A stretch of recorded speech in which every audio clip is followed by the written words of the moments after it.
Hello guys, এটা হলো আমার গতকালকের মিনি ব্লগ। আমরা যাচ্ছিলাম বীরপাড়া মেশিন সার্ভিসিং করতে। 1 বছর হলো, তাই ভাস্তি আর আমি দুজনে মিলে লাইন গাড়িটা কষ্ট করে নিয়ে গেলাম। ফালাকাটা পর্যন্ত টোটোতে গেছিলাম, তারপর ফালাকাটা থেকে লাইন গাড়িতে ওইদিকে। মাঝখানে আর কোনো ভিডিও করিনি। তো বীরপাড়ার গাড়িতে উঠে দেখি গাড়িটা পুরো ফাঁকা, তো বসে বসে একটু ভিডিও করে নিলাম। তারপর এত লোকের সামনে কোনো ভিডিও করি নেই, লজ্জা লাগে আমার। তারপর বীরপাড়া স্ট্যান্ড থেকে কাছেই, তবুও মেশিনটা ছিল জন্যই টোটোতে গেছিলাম দোকান পর্যন্ত। তারপর দোকানিরা বলল 3টার দিকে ঠিক করে দিবে মেশিন।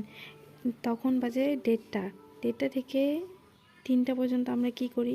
তো ভাস্তি আর আমি দুজনে মিলে কাছে একটা শপিং মল ছিল, শপিং মলে গেলাম।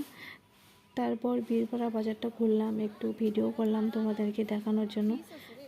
আমি বীরপাড়া গিয়েছিলাম অনেকবার, কিন্তু বাজারে ঢুকি নেই।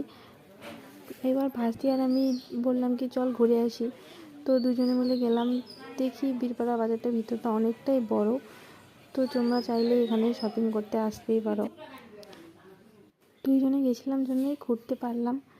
তো মেশিন ঠিক করা হয়ে গেছে, বাড়ির দিকে রওনা। তো ভিডিওটা এখানে শেষ। টাটা, সবাই ভালো থেকো, সুস্থ থেকো।